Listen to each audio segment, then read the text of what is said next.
Chapter 41, Subject, Shiphead Eulina. Location, Saul. "It's been more than 3 hours, Shiphead. When can we stand down?" asked Kryn. "We'll be able to stand down when they tell us to stand down, sister," replied Kron in my stead. Kryn made a face and hissed softly at him. This playful exchange did a lot to ease the tension that had settled over the bridge as time had dragged on. It even got a smile out of Leona. It was still unnerving to be on standby so long after the battle had ended, though. I'd asked for an explanation but received no response, which indicated something was happening or had happened.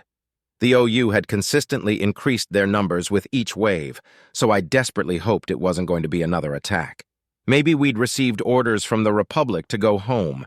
One could dream. A soft bing from my terminal nearly made me jump. All heads turned to me as I opened the message, desperate to know if we were in the clear. I nibbled my tongue as I softly pressed the notification to open the message. Shiphead Eulina. RSV, Lolana, and her crew are to stand down but remain in a state of readiness. You are summoned to meet with Admiral Hecat and myself. A guide will meet you in the bay. Fleet Leader Onaya. I looked around at the faces of my bridge crew. They were all hoping I would be giving the order to stand down, to tell them we were in the clear. The anticipation was brutal, and I found myself considering a little prank. If I were to simply say that the message was nothing, the looks of disappointment would be pretty great. Although the fleet leader wouldn't appreciate waiting. "Stand down, but stay ready," I said, and then sighed audibly. "I'm off to meet with command." "You have my sympathies, sir," Luna said. "I'm sure it won't be that bad, Shiphead. Maybe they want to give you a medal," Kron said cheerily. "Don't get your hopes up, sir. We didn't really do anything medal-worthy, but maybe we'll get to see one of the planets we've been protecting," Kryn said excitedly. "That's one way to look at it. Another way to look at it is one of the planets we put at risk," Kron replied with air quotes. "That's rich, coming from the cloaca that put the planets at risk in the first place. Hey, I was following procedure. Why don't you—" "That's enough," I interrupted, trying to keep a straight face. "I'll go find out what they want. You just stay ready for our next move." I stood and left as the two siblings began whispering insults at each other. As I exited the ship, I wondered how long I'd have to wait for the guide. To my surprise, the guide was actually waiting for me, a 7-foot-tall human wearing olive-drab armor and carrying a rifle that was the size of my leg. That's a bad sign. "Shiphead Eulina, this way, please," the Marine gestured. "Of course," I said as I began to follow. We walked past a crew of gaunt engineers, and one of them waved at me. I waved back. Must be Plenus, but it's hard to tell them apart at a distance. We continued into a corridor, and I began to have questions. I worked up my nerve to ask the giant death machine that was guiding me to my destination. "So why isn't Tim guiding me this time?" I finally asked. "I don't know, sir," he replied. "Do you know Corporal Simmons and Lance Corporal Johnson?" "I know a few corporals named Simmons and a few lances named Johnson, sir. They're the ones who were assigned to our rescue detail." "Oh, then they're probably part of a ship crew, or maybe MARSOC," he said. "So I probably don't know them." "What's MARSOC?" "Marine Special Operations Command. It's special forces. They get assigned to whatever needs a specially trained Marine, and usually whatever's closest to wherever they happen to be." "So they probably wouldn't still be on the Thanatos, then?" "Sir, I'm not qualified to even begin to wager a guess," the Marine said with a chuckle. "There's plenty of MARSOC Marines aboard, but I'm not one of them. Just a homegrown, corn-fed grunt at your service." "Corn?" I asked. "What's corn?" "Huh." He stopped to look at me. "Oh, right. It's a type of vegetable that's kind of sweet. Small yellow kernels that grow on a cob are the edible part, but some people use the leaves to store their food for some added flavor." "I see. So you eat a lot of corn?" "Yes, sir. It's good for muscles if you have it with meat," he said as he began to guide me again. The phrase corn-fed refers to someone who's normal, though. Like, there's nothing special about them. "But aren't you one of those, I said as I struggled to remember the term. "A genalt?" "Nope," the Marine replied with laugh. "Believe it or not, some of us humans naturally get this big." "Really?" I asked, my eyes widening in shock. "Oh, yeah. The genetic augmentation just swaps around certain genomes that we all already have, or something like that," the Marine said. Technically, every human has a chance to be born with all the benefits of being a Gen-Alt. It's a pretty low chance, though. It was with this shocking information that we boarded a bus. The ride was spent in silence as I digested what I had just learned. Humans were odd, to be sure. Despite their soft skin and disarming features, which I'm pretty sure has a lot to do with how much of their face actually moves, they were a warrior race. I remembered how nervous I had been to meet my first Isolan. Now they look the part of a warrior race. Muscles that ripple and bulge with every movement, a natural scowl, and elongated canines that can definitely tear into most throats with little to no effort. Their military was very disciplined as well, to the point that horror stories about disciplinary action have spread throughout the fleet.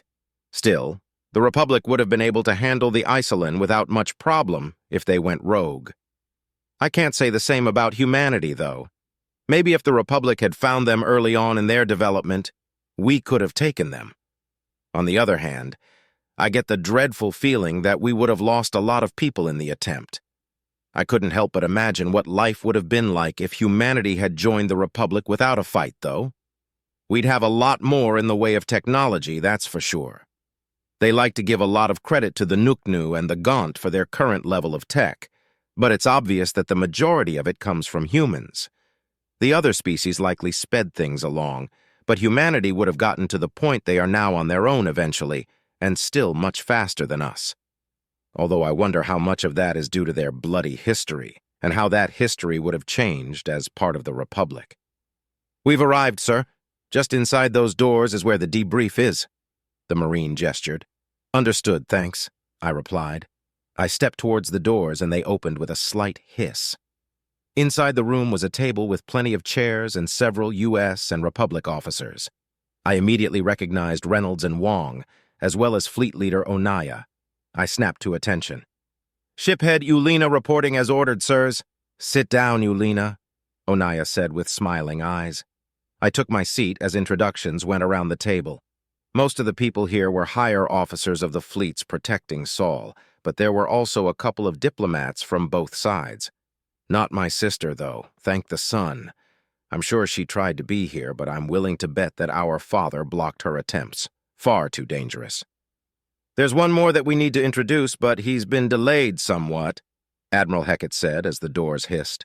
I turned to look and saw a short human in the black Directorate armor with 2 Marines flanking it. It took me a second to realize that the human looked short because the Marines were so damned tall. I'll never get used to that. "What impeccable timing," Heckett said with a grin. "Everyone meet Director 3. I'm sure he already knows who you are." "Correct," Director 3 said as he took a seat. "Shiphead Ulena, pleasure to see you again." "Likewise," I replied. "Oh, hey, Ulena," one of the Marines said with a familiar voice. "Good to see you again." "Simmons, we're on duty. We can say hi later," the other Marine said. I smiled and replied, "Hi, Corporal Simmons and Lance Corporal Johnson. Good to see you too." I was glad to see the 2 of them alive and well. So glad that I almost didn't notice the rest of the Republic officers giving me a sideways glance. As I deflated slightly under their gaze, I noticed that the human officers were doing the same to the 2 Marines. I guess we're more alike than I thought. "Okay. Well, with all of the pleasantries out of the way, I'm going to turn things over to Director 3, Admiral Heckett said. "Thank you, Admiral," Director 3 said with a nod, before turning to look at the Republic side of the table. The invasion of the Omni Union stronghold was a success. Clapping and some light cheering erupted from both sides of the table, but Director 3 quickly held up a hand to quiet things down. "That's the only good news, I'm afraid.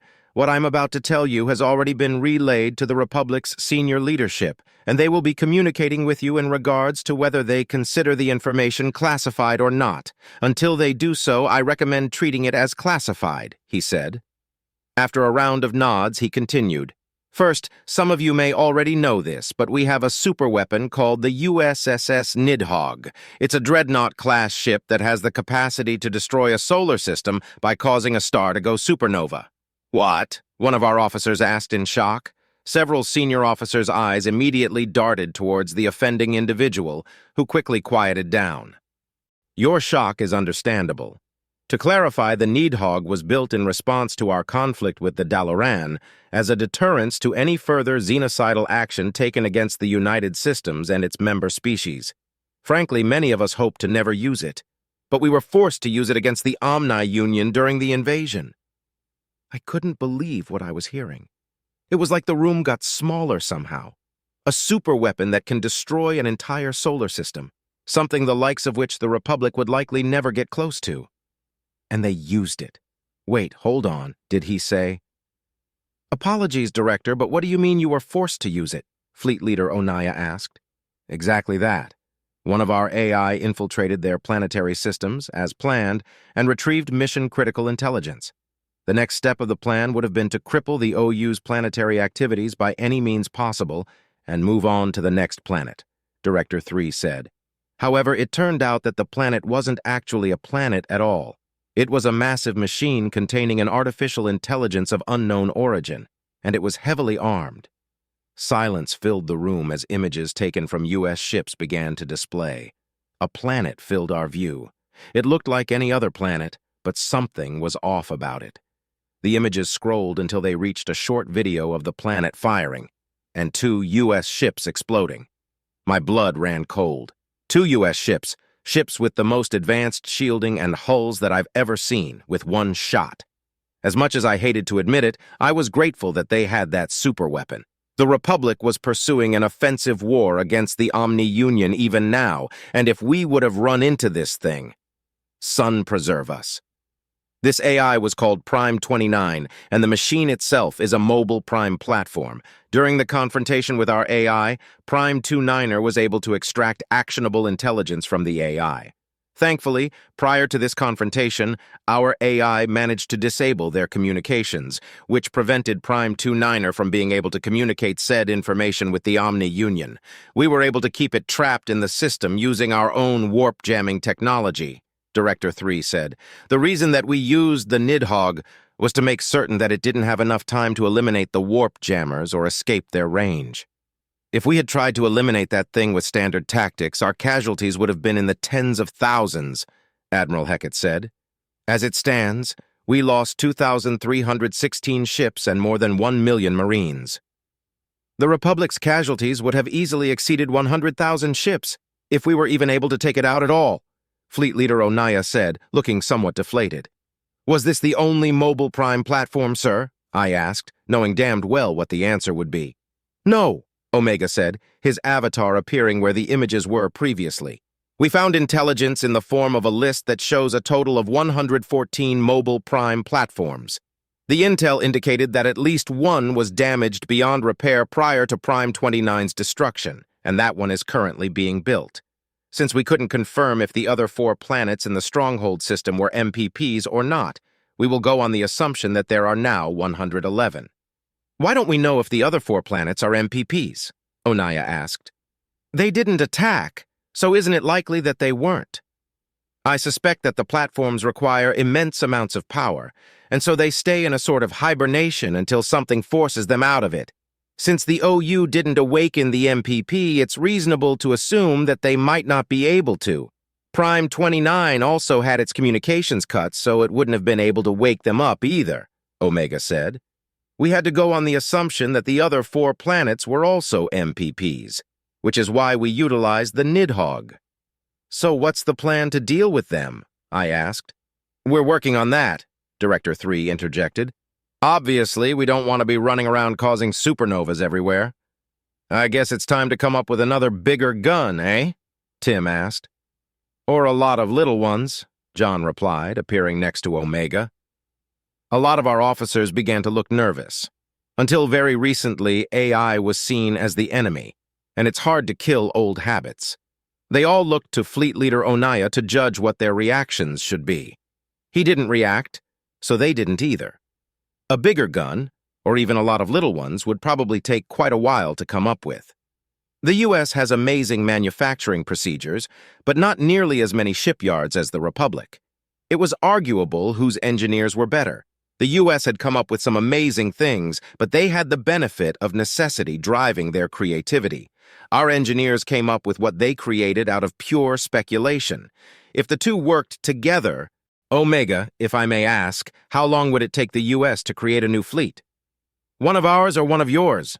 The AI asked with a hint of smugness. One of yours, I replied. Factoring in material procurement, at least a year and a half, assuming everyone working at capacity and nothing went wrong, which isn't a very realistic assumption, Omega said.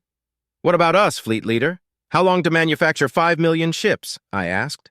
Or primary delay would be material procurement, but we managed to do 8 million in 7 months at the beginning of the OU war, Onaya replied. All of the U.S. officers' eyebrows rose at this. I took a little pleasure at being able to surprise them for once. Our manufacturing capability was born from nearly every species already having at least one shipyard prior to joining the Republic, and maintaining those shipyards even now. If we were able to apply U.S. manufacturing standards to those shipyards, the OU wouldn't stand a chance. We have a lot more shipyards than the U.S. does, I began. If the U.S. were to make use of those shipyards, both sides would benefit massively. While that may be true, there's always the risk of us turning on each other after the OU is dealt with, Omega said. That's a bit pessimistic, John said. But historically accurate, Tim cheerily exclaimed. That may be the case, but there are ways to prevent that. Bolstering the U.S. fleet and shipyards to meet the same size as the Republic's, for instance. It would take quite a while for the U.S. to catch up to the Republic's ship count on its own. And we've got barely any chance of catching up to your tech on our own, I said, holding my hands up to quiet the AI. This is true, Onaya began, and your corporations would even fall in line. Greed is their primary motivator, and this deal would require a lot of trade and chance for profits. Director 3 looked deep in thought before he finally spoke up. Is this something that the Republic would agree to? Probably, I said. I'm not an official diplomat, so I can't say with 100% certainty, but the U.S. is more likely to say no than we are.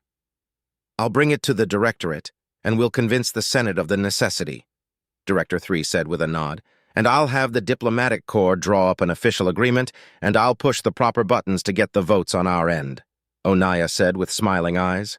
Also, Yulina, you actually are an official diplomat now. The RSV Loalana is our first armed diplomatic vessel. The decision came down yesterday. What? I asked in shock. Your temporary post as liaison has become a permanent one. You'll be starting your training as soon as we can spare you. Same with your crew, Onaya said, the smiling eyes turning ever so slightly malicious.